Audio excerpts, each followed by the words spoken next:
Paz, irmãos, meninos, meninas, você que nos acompanha, estamos aí gravando o dia de número 89 no nosso desafio de leitura bíblica, amém? Hoje vamos de Juízes, capítulo de número 9 e 10, e vamos finalizar aí a Lucas, do 17 ao 39, Lucas, capítulo de número 5, amém? Juízes, capítulo de número 9, só vou voltar para você relembrar, né? A gente viu que Gideão havia vencido aí os midianitas e os amalequitas, mas infelizmente a idolatria volta a pertencer àquelas pessoas. Abimeleque aí, filho de Gideão, ele ressurge aí como alguém que quer liderar o povo, né? Mas infelizmente ele vai deixar a ambição pessoal falar mais alto na vida dele do que realmente como seu pai Gideão, que falou: não, eu não quero ser rei não, quem vai reinar aí com vocês é Deus. Pelo contrário, ele queria ser rei, ele aspirava a ser rei, ele queria ter o controle, ele tinha uma ambição pessoal, a ponto de fazer algo desesperador, assim, algo muito cruel, que foi matar aí todos os seus irmãos. Olha o que subiu para a cabeça, literalmente, de Abimeleque. Abimeleque realmente queria estabelecer um governo de tirania. Só ele queria mandar, só ele queria fazer. E aí a gente vai ver também o único filho de Gideão escapar com vida e lá na frente poder matar aí Abimeleque. E tô contando tudo, né? Mas vamos lá para você entender melhor. Juízes, capítulo de número 9. Amém? Abimeleque busca o poder em Siquém e mata os irmãos e reina. Vai dizer assim, ó: Abimeleque, filho de Jerubaal. Quem é Jerubaal? É Gideão. Foi-se a Siquém, aos irmãos da sua mãe, e falou-lhes, e a toda a geração da casa do pai da sua mãe, dizendo: Falai, peço-vos, aos ouvidos de todos os cidadãos de Siquém. Siquém depois vai se tornar Jerusalém, tá? Só para você saber, se de repente você não sabe. A gente estudou isso quando a gente estava fazendo o livro de Neemias, tá? Siquém vem a se tornar Jerusalém depois. Falai e peço-lhes aos ouvidos dos cidadãos de Siquém, que vos parece melhor que 70 homens, todos os filhos de Jerubaal, dominem sobre vós, ou que apenas um domine sobre vós. Lembrai-vos também de que sou osso vosso e carne vossa. Aí ele estava lá, sentado com seus irmãos e com sua mãe, e aí ele solta essa pérola. Vocês acham que é melhor 70 homens reinarem ou um homem só? E aí a resposta: Então os irmãos de sua mãe falaram a todos os cidadãos de Siquém todas aquelas palavras, e o coração deles se inclinou a seguir Abimeleque, porque disseram: É nosso irmão. A ideia de seguir um homem só é interessante. E deram-lhe 70 peças de prata da casa de Baal-Berite, com as quais alugou Abimeleque uns homens levianos e atrevidos que o seguiram. Foi à casa de seu pai, a Ofra, e matou seus irmãos, os filhos de Jerubaal. 70 homens, sobre uma pedra. Porém, Jotão, filho do menor de Jerubaal, ficou porque se escondera. Então, ó, ele vai contratar assassinos de aluguel aí, a gente pode dizer assim, né? Ele traz aí, ele alugou, a palavra é alugou, ele pagou para que eles matassem homens levianos, atrevidos, a palavra vai dizer, né? Que compraram essa ideia dele aí, de que um homem só havia de reinar. Não deveria ser um consenso, não deveria ser uma democracia. E sim, uma monarquia onde somente um lidera e as ordens vêm sobre um só. E aí ele pegou esse ouro, essa prata, essas peças, né, lá onde, no templo de Baal, né, lá onde Baal era adorado. E aí ele faz esse pacto com os cidadãos lá de Siquém, e ele mata, vamos ler lá os 6. Então se ajuntaram todos os cidadãos de Siquém e toda Bet-Milo, e foram e proclamaram Abimeleque rei junto ao carvalho memorial que está perto de Siquém. Agora também vamos pensar aqui, né, gente? O cara tinha matadores de aluguel no bolso dele. Você acha também que alguém ia ir contra Abimeleque? Alguém ia bater de frente com ele? Não ia, né? Fosse um pouquinho esperto, não ia. Então eles acabaram nomeando ele rei. Bora, Abimeleque, você quer governar? Então seja rei aí. E eles fazem esse pacto aí junto com Abimeleque. E aí, Jotão, lembra? O filho que era o menor e ele sobreviveu. Avisado disto, Jotão foi e se pôs no cimo do monte Gerizim e em alta voz clamou e disse-lhes: Ouve-me, cidadão de Siquém, e Deus vos ouvirá a vós outros. Foram certa vez as árvores ungir para si um rei, e disseram à oliveira: Reina sobre nós. Porém a oliveira lhes respondeu: Deixaria eu o meu óleo, que Deus e os homens em mim prezam, e iria pairar sobre as árvores? Então disseram as árvores à figueira: Vem tu e reina sobre nós. Porém a figueira lhes respondeu: Deixaria eu a minha doçura e o meu bom fruto, e iria pairar sobre as árvores? Então disseram as árvores à videira: Vem tu e reina sobre nós. Porém a videira lhes respondeu: Deixaria eu o meu vinho, que agrada a Deus e aos homens, e iria pairar sobre as árvores? Então todas as árvores disseram ao espinheiro: Vem tu e reina sobre nós. Respondeu o espinheiro às árvores: Se deveras me ungires rei sobre vós, vinde e refugiai-vos debaixo da minha sombra. Mas se não saia do espinheiro fogo que consuma os cedros do Líbano. Agora, pois, se deveras e sinceramente procedestes proclamando o rei Abimeleque, e se bem vos portastes para com Jarubaal e para com a sua casa, e se com ele agistes segundo o merecimento dos seus feitos, porque meu pai pelejou por vós, e arriscando a vida nos livrou das mãos dos midianitas. Porém, vós hoje vos levantastes contra a casa de meu pai, matastes os meus filhos, 70 homens sobre a minha pedra, e a Abimeleque, filho da sua serva, fizestes reinar sobre os cidadãos de Siquém, porque é vosso irmão.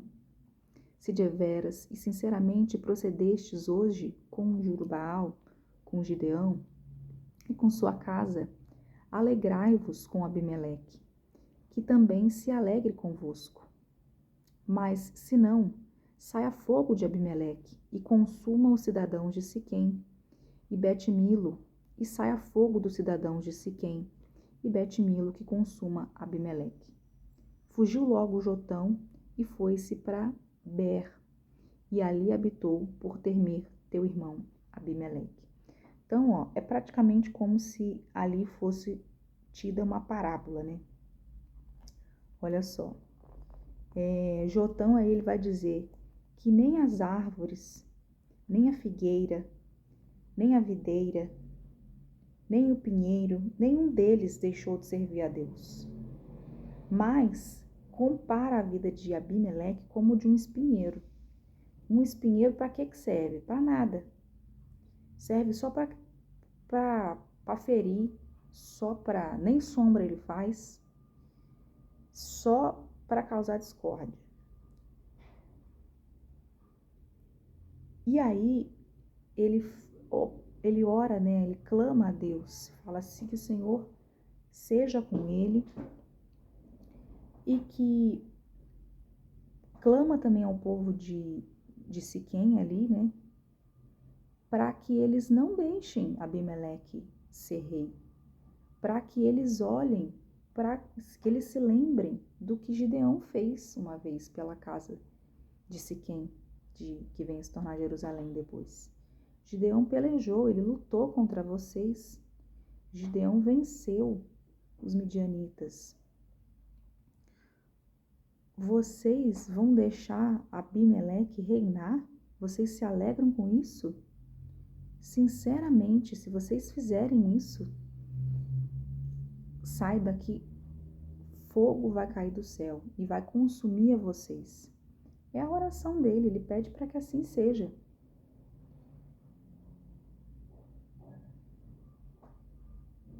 E aí o 22 vai dizer assim, ó. Ele vai enfrentar a um povo, Abimeleque. Vai enfrentar a Gaal. E aí ele faz essa... Que legal, né? Só Jesus fazia parábola, não. Jotão fez essa parábola aqui, ó. Comparou Abimeleque a espinhos. Alguém aí que queria governar a troco de matar seus próprios irmãos. Pode vir alguma coisa boa disso? Nem pensar, né? O cara já tinha no coração a vingança, já tinha no coração aí o mal. Ele já queria a todo custo reinar e não esperar o momento certo de poder estar ali reinando. Se bem que, como eu falei, né, eram os juízes que eram levantados por Deus. Então, eles tinham alguém sempre à frente para julgar as causas, e não um rei propriamente dito. No 22, então, vou continuar. Havendo, pois, Abimeleque dominado 3 anos sobre Israel, por quê? Porque Jotão, ele, depois que ele faz essa parábola, ele foge, ele se esconde, mas as pessoas também não dão ideia para o que ele falou, então só resta ele se esconder. Mas a Bíblia vai dizer que Abimeleque dominou sobre Israel aí por 3 anos. Suscitou Deus um espírito de aversão entre Abimeleque e os cidadãos de Siquém, e estes se houveram aleivosamente contra Abimeleque, para que a vingança da violência praticada contra os 70 filhos de Jerubaal viesse a seu sangue e caísse sobre Abimeleque, seu irmão, que os matara, sobre os cidadãos de Siquém, que contribuíram para que ele matasse seus próprios irmãos. Olha só, 3 anos depois que isso aconteceu, lembra, Jotão fez a parábola, Jotão estava escondido, 3 anos depois cai a ficha do povo, que o que Abimeleque tinha feito era errado. Aí eu trago para você a minha conclusão. Ele tinha pagado lá os matadores de aluguel. Ninguém ia para cima dele, não. Ninguém ia questionar ele, não. Por mais que a voz do povo fala que é a voz de Deus, né? Isso é um ditado popular. Mas por mais que o povo tivesse poder, com matadores de aluguel, ninguém ia fazer nada, não. O pessoal esperou a poeira baixar, esperou aí Abimeleque dominar um pouco, ver que eles realmente estava reinando aí com mão de ferro. Se ele fez isso com os irmãos, imagina o que ele fazia com o povo, se o povo não fizesse o que ele queria. E aí eles falam, realmente a gente tem que fazer alguma coisa, a gente tem que vingar aí o que ele praticou, a gente não pode deixar impune ele ter matado os próprios irmãos. Que negócio é esse? o sangue dele tem que cair. Por quê? Porque ele matou os irmãos. Isso não está certo. 3 anos depois. E aí vai dizer no 25. Os cidadãos de Siquém puseram contra eles homens de emboscada sobre os cimos dos montes, e todo aquele que passava pelo caminho junto a eles o assaltavam. E isto se contou a Abimeleque. Vendo Gaal, filho de Ebede, com seus irmãos, e se estabeleceram em Siquém, e os cidadãos de Siquém confiaram nele. Então,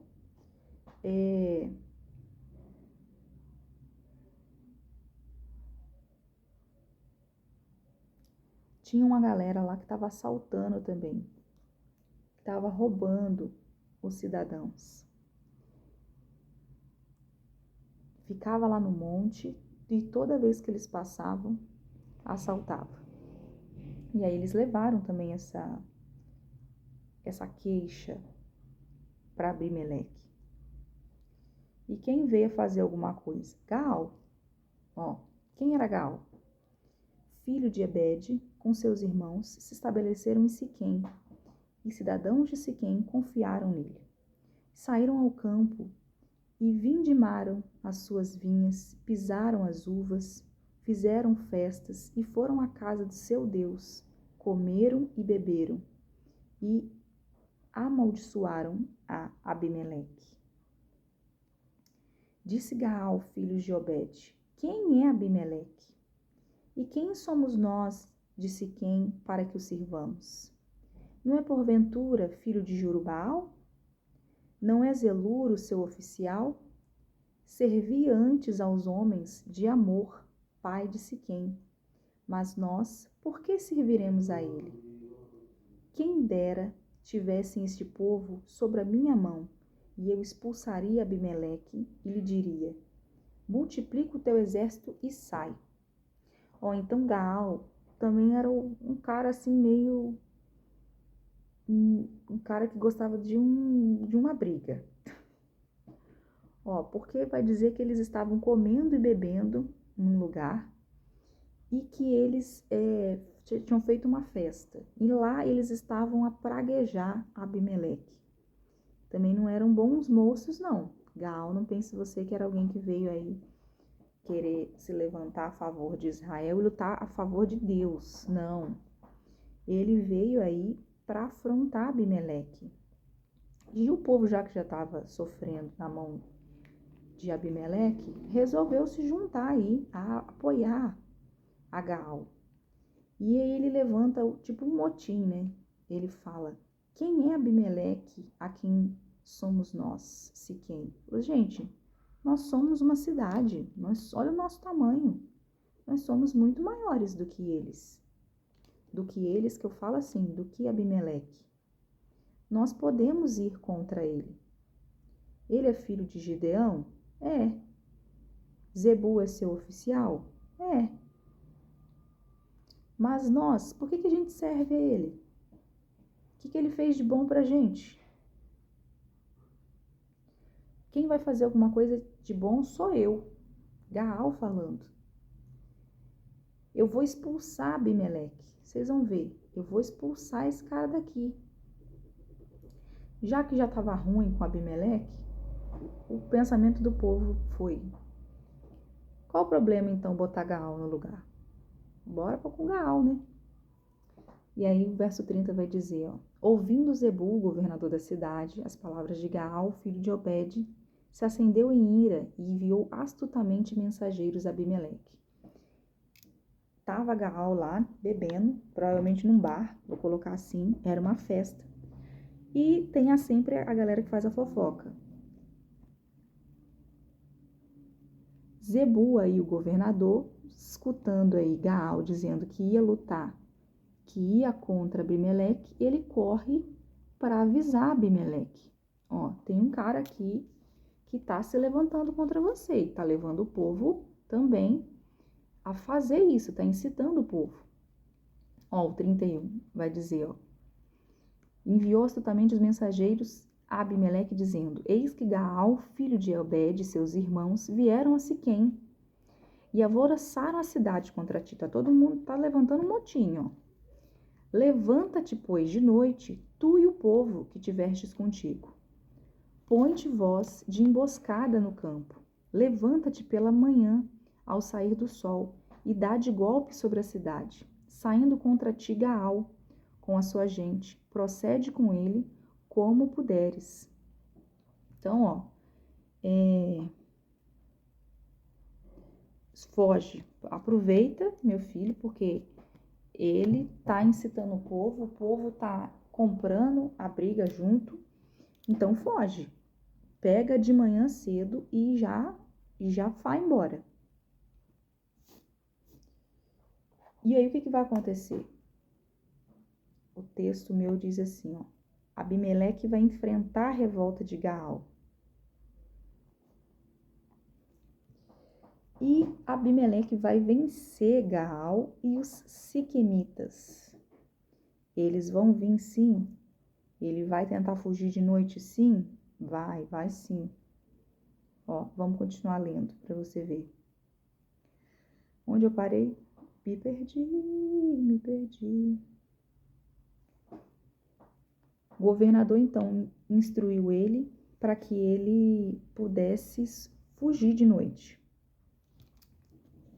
E Abimeleque realmente vai fugir de noite. Ó, 34. Levantou-se, pois, de noite Abimeleque, e todo o povo com ele estava, e se puseram de emboscada contra Siquém em 4 grupos. Gaal, filho de Abiúde, saiu e pôs-se à entrada da porta da cidade. Com isto, Abimeleque e todo o povo que com ele estava se levantaram das emboscadas. Vendo Gaal aquele povo, disse a Zebul, quem é Zebul? Governador. Eis que desce gente dos cimos do monte. Zebul, ao contrário, lhe disse, as sombras dos montes, vês por homens? Então, Zebul também já estava usando uma estratégia aí. Não, você está vendo a sombra do monte, não tem gente lá não. Vai tranquilo, vai que você consegue, meu filho. Porém, Gaal tornou ainda a falar e disse, eis ali desce gente de fronte de nós, é uma tropa, vem do caminho do carvalho, dos adivinhadores. Então disse Zebul, já pronto ali para combinado com Gaal, né? Ele que era o governador, onde está agora a tua boca ao qual diziam, quem é Abimeleque? Não foi você que disse que você ia derrotar Abimeleque? Para que a gente pudesse servir a você? Não é este, porventura, o povo que desprezaste? Não é você que estava aqui bebendo, contando caso aqui, falando que você ia vencer? Vai agora, ué. Peleja aí contra ele. Se não encheu, falar até papagaio fala, né? Porém, o que vai acontecer no 39? Saiu Gaal diante dos cidadãos de Siquém e pelejou contra Abimeleque. Abimeleque o perseguiu. Gaal fugiu de diante dele e muitos feridos caíram até a entrada da porta da cidade. Abimeleque ficou em Arumá e Zebul, que é o governador, expulsou a Gaal e seus irmãos para que não habitassem em Siquém. Então, tinha até alguém que se levantasse contra Abimeleque, por maior que fosse a maldade, mas Abimeleque também tinha aqueles quem os protegia, né? Os que tinham costa quente, né? A gente tem aí esse governador que ajudou aí Abimeleque a vencer e Gaal também não estava com essa bola toda não. Estava lá tirando onda, mas realmente não estava com tanto poderio nem de pessoas, nem de armamento para poder vencer. Tanto é que eles foram expulsos de Siquém. 42. A destruição e a morte de Abimeleque. No dia seguinte, saiu o povo ao campo. Disto foi avisado Abimeleque, que tomou a seus homens e os repartiu em 3 grupos, e os pôs de emboscada em 3 grupos no campo. Olhando, viu que o povo saía da cidade. Então, se levantou contra eles e os feriu. Abimeleque e o grupo com que ele estava romperam de improviso e tomaram posição à porta da cidade, enquanto os 2 outros grupos deram de golpe sobre todos quanto estavam no campo e os destroçaram.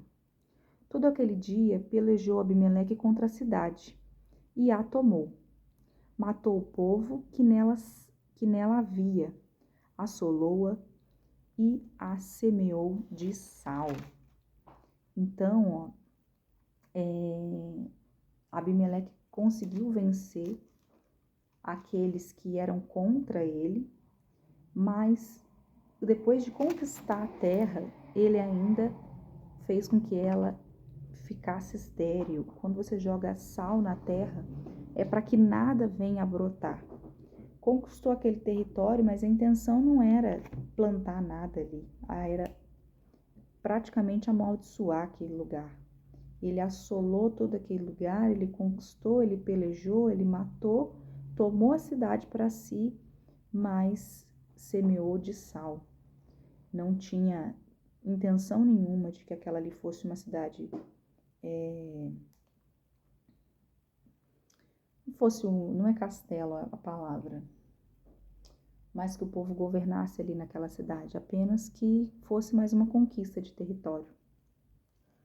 E o 46 vai falar assim: tendo ouvido isto, todos os cidadãos da torre de Siquém entraram na fortaleza subterrânea do templo de El-Berite. Você acha que o povo estava vencido? Não. Eles, sabendo do que tinha acontecido, eles fugiram aí sobre os túneis subterrâneos. Contou-se a Abimeleque que todos os cidadãos da torre de Siquém se haviam congregado, tinham se juntado. Então subiu ele ao monte Salmão, ele e todo o seu povo. Abimeleque tomou de um machado e cortou uma ramada de árvore, e a levantou, e pô-la ao ombro, e disse ao povo que com ele estava. Tinha uma galera que estava com Abimeleque e uma outra que estava contra Abimeleque. O que me vistes fazer, fazei-o também vós depressa. Assim, cada um de todo o povo cortou uma ramada, cortou aí uma árvore e pegou sobre os seus ombros esse galho.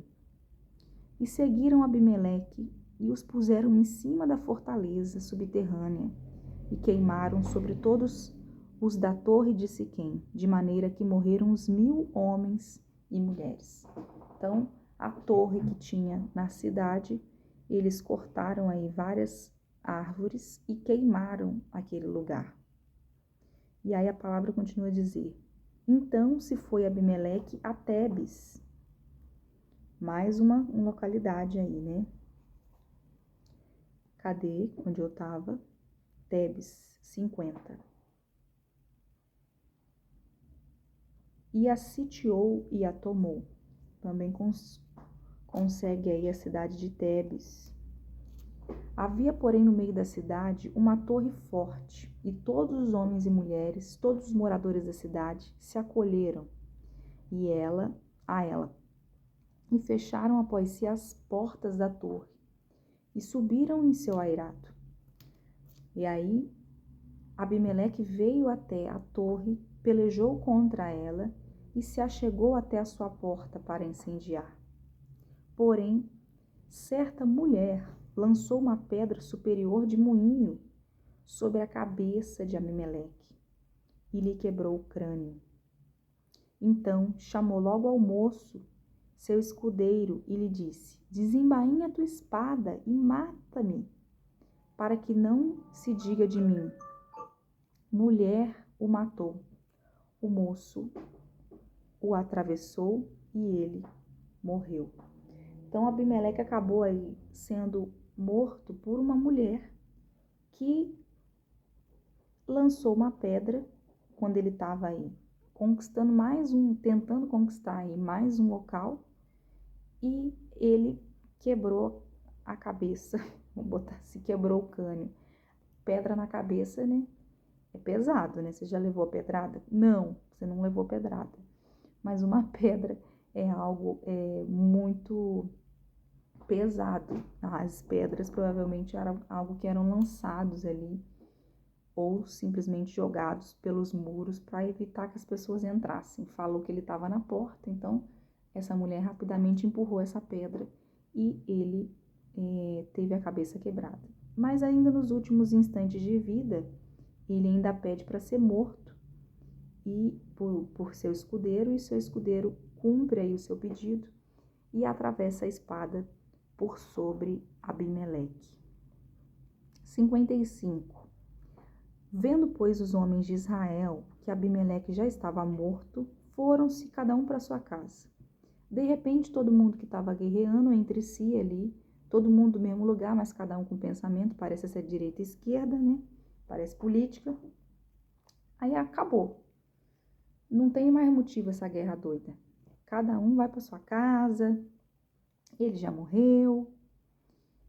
E o 56 vai dizer: assim Deus fez tornar sobre Abimeleque o mal que fizera seu pai. Fala que contra a própria vida dele, ele plantou o mal, ele colheu o mal. Por ter aquele matado os teus 70 irmãos, ele também morreu. De igual modo, todo o mal dos homens de Siquém, Deus fez cair sobre a cabeça deles. Assim veio sobre eles a maldição de Jotão, filho de Jurubaal. Então fala que também aquela outra metade da cidade, que era com Abimeleque, fala que eles também pereceram. O mal também sobreveio sobre a vida de cada um deles. E assim como o Jotão havia falado, né, na parábola de Jotão, vocês vão seguir o espinho, então fogo vai consumir a vida de vocês. Assim foi. Capítulo de número 10 de Juízes. Vamos lá. O capítulo 10 de Juízes é a continuação aqui. A continuação é ótima, né? A continuação da família, né? Da repetição aí da história, o padrão familiar aí de Abimeleque e aí seus descendentes. Então, a gente viu que Abimeleque morreu, né? Quem era para vir agora? Jotão. Jotão era o filho que sobrou vivo. Mas eu acho que Jotão nem tinha intenção também de reinar em Israel, não. A gente vai ver mais uma vez que eles vão se afastar de Deus, vão se entregar à idolatria e vão se entregar ao pecado, né? Mas dessa vez Deus vai permitir que um povo os oprima, os subjugue, né? Vamos colocar assim. Que agora são os filisteus e os amonitas. Vamos lá. Capítulo 10. Tola e Jair, 2 juízes em tempo de apostasia. Depois de Abimeleque, se levantou para livrar a Israel Tola, filho de Puá, filho de Dodô, homem de Isacar, da tribo de Isacar, e habitava em Amir, na região montanhosa de Efraim. Julgou a Israel por 23 anos, e depois ele morreu e foi sepultado em Samir. Depois dele se levantou Jair, o gileadita, e julgou a Israel por 22 anos. Tinha este 30 filhos que cavalgavam, 30 jumentos, e tinha 30 cidades, a que chamavam Avote Jair, até o dia de hoje, as quais estão na terra de Gileade. Morreu Jair e foi sepultado em Camon. Então, depois de Abimeleque, a gente tem aí 2 juízes, Tola e Jair, que fazem aí durante 23 e 22 anos o que é correto, julgar as causas de Israel a favor de Deus. Mas depois, como eu falei, vai acontecer esse período de apostasia de Israel, a servidão sobre os filisteus e os amonitas.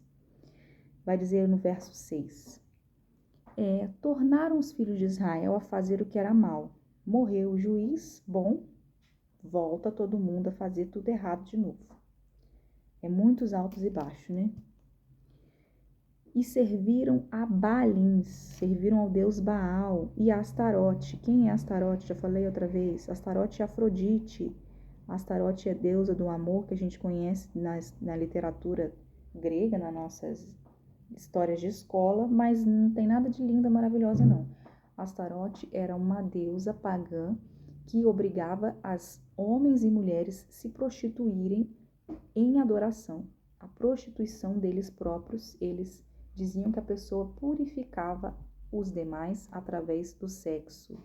Então, totalmente paganismo, né? Baal, que tinha aí o sacrifício de crianças para adoração, e Astarote, que fazia com que as pessoas se prostituíssem. Então, totalmente fora do que a gente sabe que é a linhagem, a orientação que Deus havia dado ao povo. Então, eles serviam a esses dois deuses. Eles estavam matando crianças e estavam se prostituindo. E aos deuses da Síria, e aos de Sidom, de Moabe, e aos filhos de Amon e dos filisteus, deixaram o Senhor e não o serviram. Enfim, agora tinha uma salada de fruta de deuses. Deuses da Síria, deuses de Sidom, deuses de Moabe. Agora era uma salada de fruta de vez de servir aos outros deuses. E a palavra vai dizer que acendeu a ira do Senhor contra Israel, com razão, né? Até a minha aqui. Entregou-os nas mãos dos filisteus e nas mãos dos filhos de Amon. Então, Deus entregou eles ao próprio, a semeadura, né? A colheita. Vocês querem fazer isso mesmo? Então eu vou entregar vocês aos povos desses outros lugares, aos quais, neste mesmo ano, vexaram e oprimiram os filhos de Israel por 18 anos. Então vai dizer que os filisteus aí reinaram, oprimiram todos os filhos de Israel durante 18 anos, que estavam além do Jordão, na terra dos amorreus, que está em Gileade. Os filhos de Amon passaram o Jordão para pelejar também contra Judá, e contra Benjamim, e contra a casa de Efraim, de maneira que Israel se viu muito angustiado. Então, eles conquistaram ali a tribo de Judá, a tribo de Benjamim e a tribo de Efraim. Essas 3 cidades aí estavam subjugadas ao governo dos, acabei de falar o nome, já esqueci, dos filisteus. Então, os filhos de Israel clamaram ao Senhor, né? Aí agora lembra, né? Beleza. Dizendo, contra ti havemos pecado. Deus é misericordioso, é lógico, é óbvio. Eles se arrependendo, Deus responde. A palavra vai dizer, então os filhos de Israel clamaram, verso 10, ao Senhor, dizendo, contra ti havemos pecado, porque deixamos o nosso Deus e servimos a Baalins. Serviram a Baal, sacrificaram as crianças. Porém o Senhor disse aos filhos de Israel, quando os egípcios e os amorreus e os filhos de Amon e os filisteus e os sidônios, os amalequitas, os maonitas, vos oprimia, e vós clamáveis a mim, não vos livrei eu da sua mão? Contudo, vós me deixastes, a mim servistes a outros deuses, pelo que não vos livrei mais. Então, o que ele quer dizer? Quando vocês clamavam a mim e serviam a mim, beleza, eu fazia algo por vocês. O problema é que vocês estão clamando a mim e estão servindo a outro Deus. Como é que eu vou fazer alguma coisa para vocês? E aí a orientação do Senhor é, ide, clamai aos deuses que escolhestes. Deus também você acha que é só gente que é debochado? Deus é debochado também. Ide, clamai aos deuses que escolhestes, eles que vos livrem no tempo do vosso aperto. Vocês não adoram outro Deus? Então vai lá e pede para eles fazerem alguma coisa. Mas aí eles continuam pedindo, né? Os filhos de Israel disseram ao Senhor: temos pecado, faze-nos tudo quanto te parecer bem. Porém, livra-nos ainda esta vez, te rogamos. Então, está bom, a gente pecou. A gente entende que sobre nós vai vir a sua ira. O que a gente fez de errado, que a gente colha o que a gente fez de errado. Porém, mais lá na frente, livra nossas vidas. E aí, já entendendo que Deus queria uma adoração só a Ele, eles tiraram os deuses alheios no meio ali do povo e começaram a servir só o Senhor. Então, já não pôde Ele reter a sua compaixão. A partir do momento que eles realmente fizeram o que Deus disse, vocês vão ter um altar para mim e para os outros deuses, eu não posso fazer nada. A partir do momento que eles tiraram os deuses do altar e apenas serviram a Deus, aí sim o Deus de Israel pôde agir com compaixão para com a vida de Israel. O verso 17 vai dizer: tendo sido convocados os filhos de Amon, acamparam-se em Gileade, mas os filhos de Israel se congregaram e se acamparam em Mispa. Onde que eu estou? 18. Então o povo, aliás, os príncipes de Gileade, disseram uns aos outros: quem será o homem que começará a pelejar contra os filhos de Amon? Será que esse o cabeça de todos os moradores de Gileade? Quem será agora que vai se levantar para lutar contra os amonitas? Termina aí com essa pergunta. E eis que a gente não vai responder agora, não. A gente vai responder no próximo dia. Quem vai se levantar aí? Quem de Gileade vai se levantar para poder guerrear a favor aí do povo de Israel? Acompanhe você os próximos capítulos, para você ficar sabendo também. E vamos pegar agora Lucas, que é sempre assim, é um do Antigo e um do Novo Testamento. Lucas, capítulo 5, versículo de número 17 ao 39.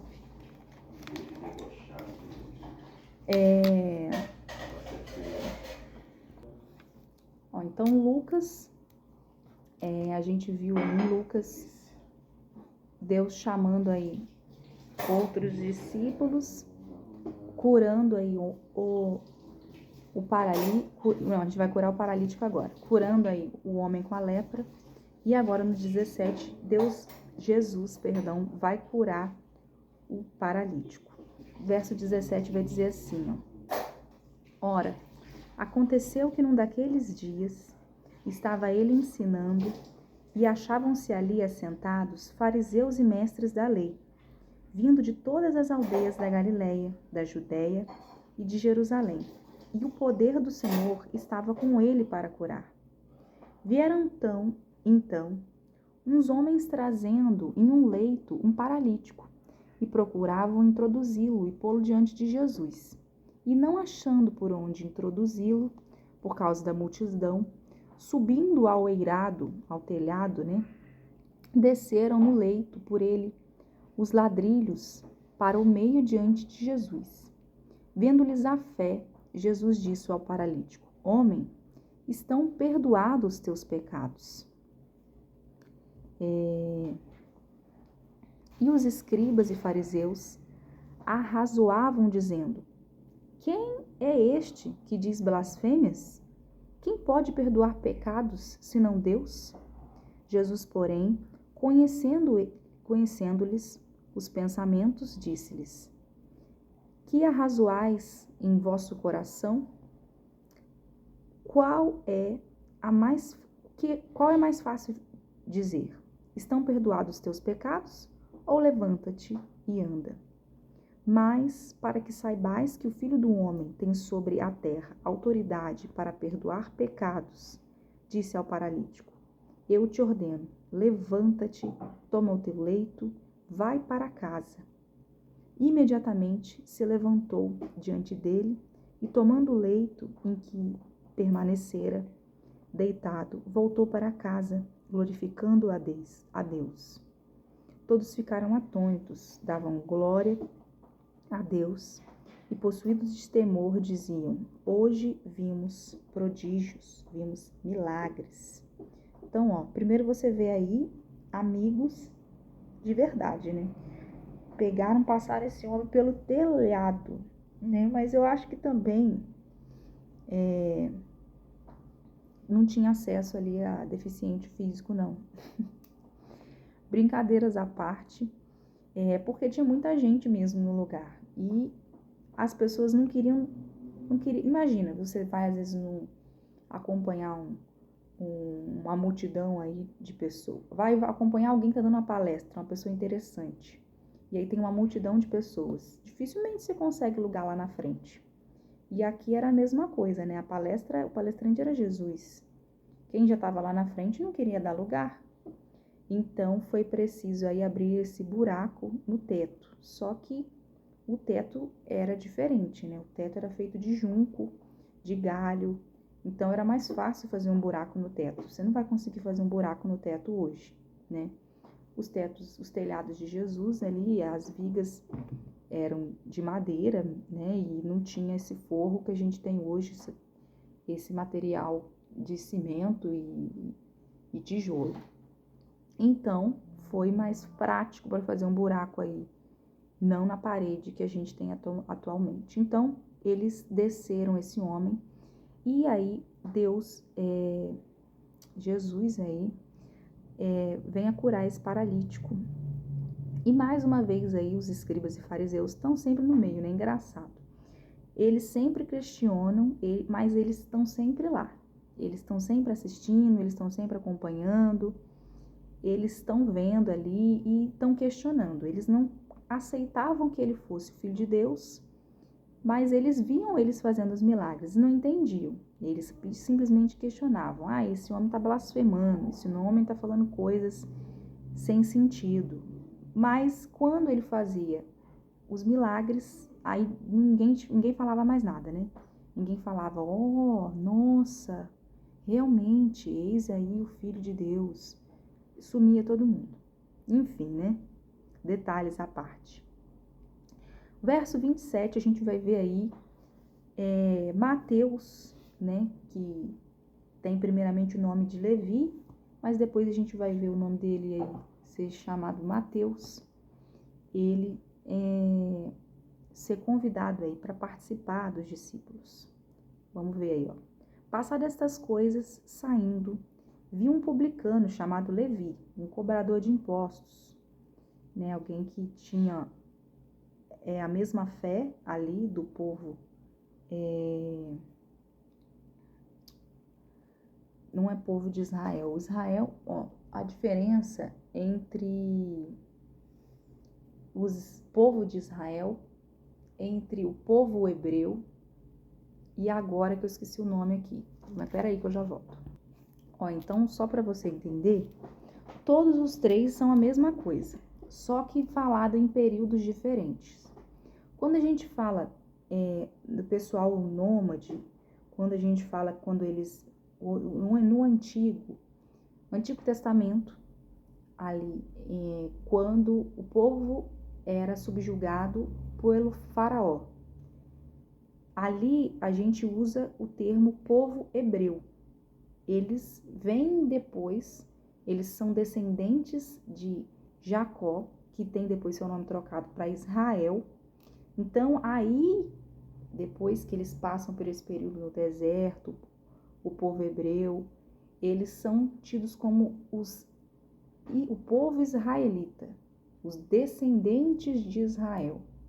Mas eles são as mesmas pessoas, não mudou de galera, continua sendo o mesmo pessoal. Só que quando está sendo subjugado por Faraó, o povo hebreu. Quando eles passam ali, alcançando a terra, esse período saindo ali do deserto, em busca de Canaã, e chegando em Canaã, são os israelitas, são o povo de Israel. E agora, o período em que Jesus está no Novo Testamento, são os judeus, porque a gente está falando num contexto agora religioso, né? Eles continuam sendo o povo de Israel? Sim, Só que agora eles nasceram fora de Judá, né? Agora tem tudo misturado ali. Mas continuam sendo descendentes de Jacó? Sim. Tribos também diferentes ali, de todas as tribos de Israel, mas todos são os mesmos. Mas quando eu falo judeu, é num contexto religioso da história. Então aqui são judeus, né? São judeus num contexto cultural, religioso, que também são israelitas, que também descendem do povo hebreu, tá? Só para você entender e não achar que a gente está falando de pessoas diferentes, são sempre o mesmo pessoal. Mas eu estava falando de Levi, né? Levi, cadê minha cola? Peraí. Ó, fala que passado essas coisas, saindo, viu um publicano chamado Levi assentado na coletoria e disse-lhe, segue-me. O que é um publicano? É um cobrador de impostos, é alguém que é judeu, tem a mesma fé, pertence aí a esses, mas trabalha para Roma, cobrando impostos de Roma. Então, eram pessoas que eram meio que odiadas, né? Porque, você, como que pode? Você é do nosso povo e está cobrando impostos da gente, está trabalhando para os romanos. Que história é essa? Então, as pessoas tinham meio que raiva dos publicanos, dos cobradores de impostos. E esse chamava Levi, e ele estava lá trabalhando. E Deus olha, Jesus, eu sempre falo Deus, né? Jesus olha para ele e fala, vem, segue-me, vem. E rapidamente, o 28, vai dizer que ele se levantou, deixando tudo, o seguiu.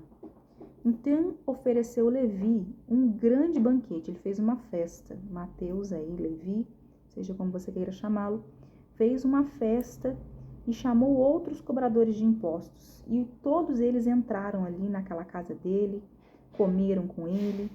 E aí vieram os fariseus e os escribas.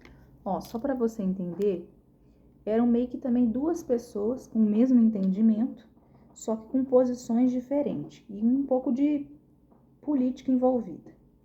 Os fariseus, eles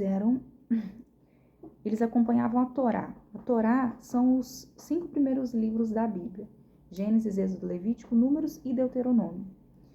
E eles acreditavam na pureza sacerdotal. Tudo que foi orientado ali por Moisés devia ser seguido na íntegra. E eles eram devotos disso. Eles acreditavam na ressurreição. Eles criam que isso ia acontecer.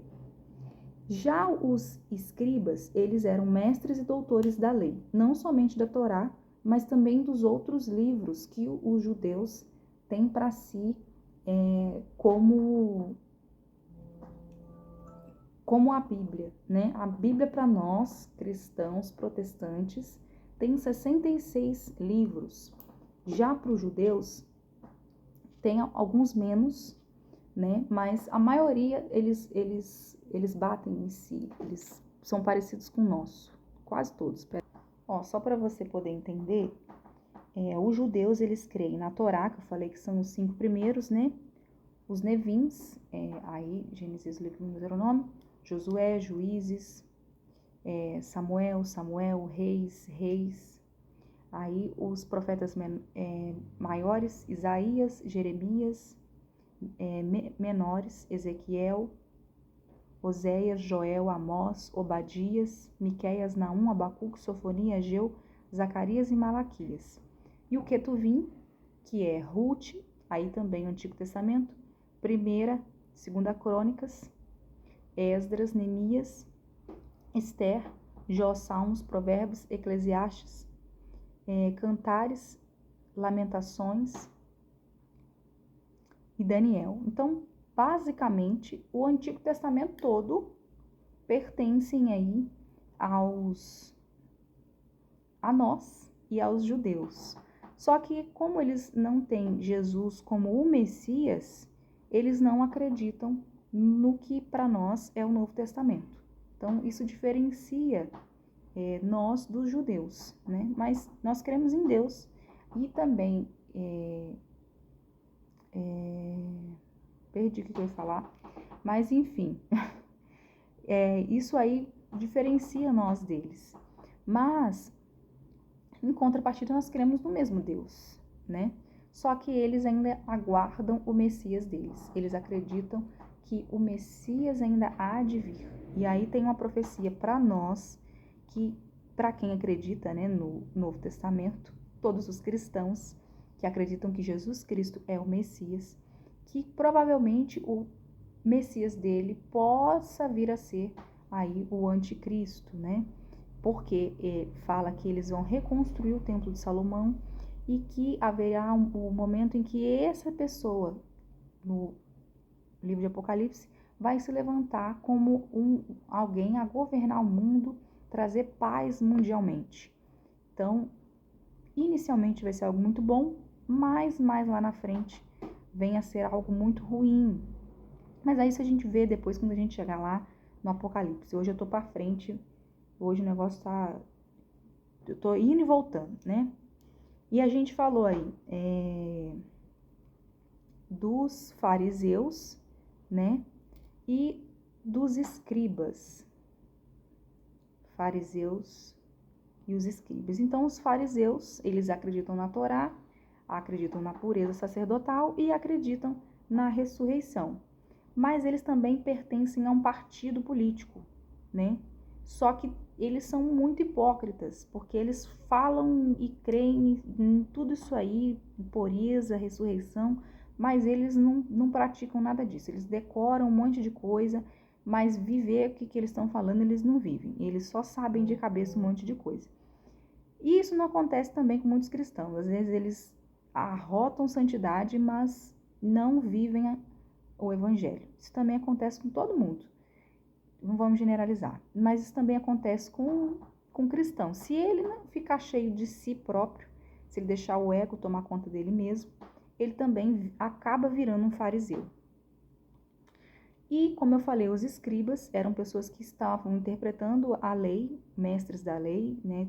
O que eu estou fazendo com você aqui, mostrando a Bíblia para você, interpretando, explicando, mostrando para você, era uma profissão, era algo, vamos colocar como se fosse ali um pastor, um sacerdote, era alguém que realmente ensinava, né? Mas era alguém respeitado, mas na hora que eles podiam fazer algo ali por Jesus, eles acabaram não fazendo. Eles acabaram não também enxergando ele como Messias, acabaram comprando a briga dos fariseus que queriam porque queriam matar Jesus e ficaram aí questionando Jesus, ficava aí achando pelo em ovo toda vez que ele ia pregar alguma coisa, ia falar alguma coisa, sempre questionavam aí Jesus. Mas vai dizer o texto hoje, não estou falando que falei mal dele, sim, não vou, vamos ser hipócrita também, mas vai dizer aí o texto hoje que na casa de Levi tinha esses publicanos e essas duas pessoas em específico, essa galera aí, os fariseus e os escribas, eles estavam lá murmurando contra os discípulos de Jesus, perguntando, mas que negócio é esse que eles estão comendo com os pecadores? Eles estão ali com os cobradores de impostos e com os pecadores. E aí Jesus responde, né? Jesus também não deixa barato. Os sãos não precisam de médicos, sim os doentes? Eu não vim chamar justos, e sim pecadores ao arrependimento. Então ele enfatiza lá o que João falou, né? A gente veio pregar o batismo do arrependimento. Arrependei-vos, arrependei-vos. Mudem. O negócio é mudar. Se você fazia algo, não faça mais. Então eu vim aqui para trazer a santidade para quem não é santo. E aí sim, a partir daí essa pessoa poder viver uma vida separada, uma vida limpa. Voltando agora, 33. Vamos seguir aí, Lucas 33. Disseram-lhe eles, os discípulos de João. Agora eles vão começar a fazer perguntas a respeito do jejum. Como é que funciona o jejum, mestre? Explica para nós. Disseram-lhe eles: os discípulos de Jesus, e bem assim os dos fariseus, frequentemente jejuavam e fazem orações, os teus, entretanto, comem e bebem. Fala, que negócio é esse? Que a gente está vendo aí, os discípulos de João e os fariseus, eles estão sempre jejuando, fazendo oração. E a gente está sempre comendo Deus, sempre comendo Jesus. A gente não tinha que estar fazendo também jejum? Os discípulos olham o jeito que Jesus está trabalhando e eles falam: que negócio é esse, Jesus? A gente não tinha que estar fazendo também igual eles? Jesus, porém, lhes disse: podeis fazer jejum os convidados para o casamento, enquanto está com eles o noivo? Como é que vocês vão jejuar se eu estou com vocês? Eu sou o noivo, vocês estão celebrando o casamento, vocês estão celebrando a festa aqui com o noivo, vocês são a igreja do Senhor. Vocês estão a festejar com o Messias. Eles fazem jejum porque eles ainda estão esperando alguém vir, porque eles ainda estão buscando algo. Eu já cheguei, eu já estou aqui com vocês. É momento de a gente celebrar. Aí o 35 vai dizer: dias virão, contudo, em que lhes será tirado o noivo. Dias que nós estamos vivendo agora. Jesus, ele já foi recolhido. Naqueles dias, sim, jejuarão. Sim, estamos fazendo jejum de Daniel. Também lhes disse uma parábola: ninguém tira um pedaço de veste nova e põe em vestes velhas, pois rasgará a nova e o remendo da nova não se ajuntará à velha. Ninguém põe vinho novo em odres velhos, pois o vinho novo romperá os odres.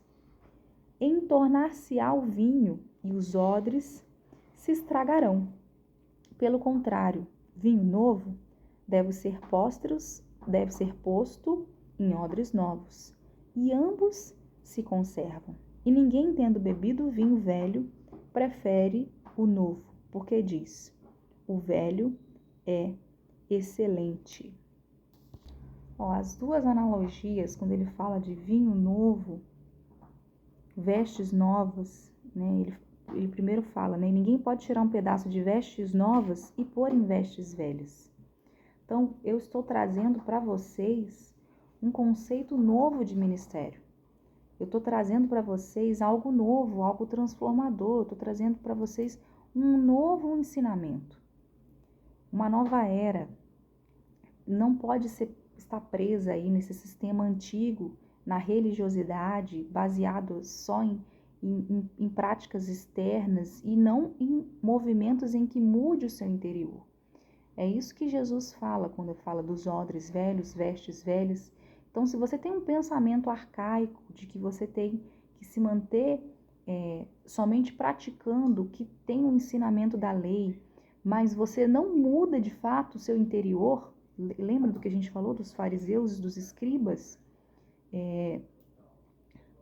Os escribas ensinavam, mas os fariseus, eles sabiam muito, decoravam muito, mas não viviam.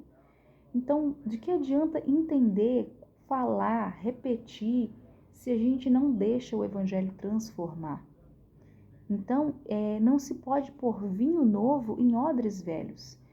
As pessoas podem ser transformadas? Podem, mas elas têm que abrir o entendimento dela para que elas possam ser transformadas. O vinho novo, ele é muito melhor. Ele é muito melhor. A nova mudança, né, passa para eles um momento para refletir, entender, compreender o evangelho, mudança de vida, mudança aí de adoração, abandonar velhos paradigmas. Pede aí para que eles venham a viver uma vida, uma relação íntima com Jesus, íntima com Cristo. Então não é somente sobre jejuar. Jejuar, temos que jejuar? Temos que jejuar. Mas nós também precisamos encontrar a novidade de vida. Somos convidados a abraçar a novidade de vida que o Evangelho de Jesus traz para nós. Não somente uma lei que muitas das vezes mata, que a letra por si só, ela só condena, mas sim para olhar com amor para as pessoas, para trazer o arrependimento, para trazer uma ótica diferente, trazer para próximo quem está cometendo errado, como ele falou, né? Eu vim aqui para os pecadores, eu vim aqui para os que estão doentes, mas para mudar eles, não para deixar eles doentes. Se eles continuarem com roupas antigas, eles não mudarem as próprias vestes, de nada adianta, né? Então, se você recebe um evangelho novo, a sua vida também tem que ser transformada, sua roupa também tem que ser transformada. Você tem que ser mudado, ambos, tanto a palavra nova que você recebe quanto a sua vestimenta nova, sua mudança de vida, mudança de mente, mudança de veste também, mudança de roupa, né? Se tinha uma roupa que você escandalizava, você não veste ela mais, né? E é sobre isso o texto de hoje. Então, nós falamos lá sobre Josué, né, 9 e 10, e o Lucas 5, nós finalizamos Lucas 5. Que você também possa ser moldado por esse evangelho novo. Não que o Antigo Testamento não tem mais valia, não que as leis de Moisés não valham para nós, é o contrário. A Bíblia tem 66 livros e não apenas os 27 do Novo Testamento. Mas você tem que juntar todos os ensinamentos de Moisés e trazer para a sua vida o arrependimento, trazer para a sua vida o amor, trazer a sua vida, buscar o reino de Deus e a sua justiça, para que as demais coisas vos sejam acrescentadas. Amar ao próximo como a ti mesmo e amar a Deus acima de todas as coisas. Amém? É isso aí. É isso aí que eu tenho para você hoje. Espero que você tenha compreendido, espero que você tenha entendido. Espero que você esteja se sentindo aí diferente, alimentado e mais entendedor aí da palavra do Senhor. Amém? Vamos orar então, que a gente não orou no começo? Pai, nós queremos agradecer, meu Deus, mais uma vez, pela Tua palavra, pelos Teus ensinamentos. Pelo Senhor se mostrar sempre para com as nossas vidas misericordioso. É verdade, nós muitas das vezes nos mantemos com roupagens antigas, pensamentos antigos. A Sua lei foi ensinada desde a antiguidade. Mas é preciso que mudemos também os conceitos do que nós achamos que é correto, nos deixemos ser moldados pelo Teu Evangelho, pela Tua Palavra, não numa roupagem externa, mas numa roupagem de dentro para fora. Ajuda, Senhor, também a cada um de nós a se manter firmes nessa caminhada, a olhar sempre para Ti e não se voltar aos outros deuses. Nós não praticamos a idolatria, nós não seguimos a deuses pagãos, mas às vezes os nossos deuses são coisas para nós que nós trocamos o tempo contigo, trocamos isso por tempo contigo. Nós trocamos aquilo que nós achamos importante, esquecemos que o mais importante é estar próximo de Ti. Põe isso para ser lembrado sempre na nossa mente. Ajuda isso, Pai, e que esse jejum surta um efeito também nos nossos corações, esse tempo que nós nos voltamos, não seja somente de abster de alimento, mas que venha mudar realmente o nosso pensamento e que nós possamos sempre buscar a Tua face, querendo sempre estar mais próximos de Ti. O jejum é para isso. Assim como os discípulos questionavam, e nós não vamos jejuar?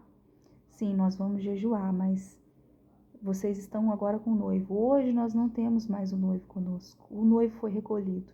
Então, mais do que nunca, devemos buscar mais proximidade contigo, Deus. Eis que os dias são maus, eis que haverá, mais do que nunca, o dia está próximo em que o Senhor retornará. E que nós não esqueçamos isso, que nós sempre estejamos atentos, porque não sabemos o dia nem a hora, mas o Senhor retornará e que nós estejamos com as vestes prontas e com as roupagens certas para que o Senhor venha recolher a nós como igreja. É isso que nós oramos em nome de Jesus. Amém e amém. É isso aí. Finalizamos então o dia, não sei nem o dia, de número 89. Amanhã, 90, hein? Estamos chegando no 100. Bora!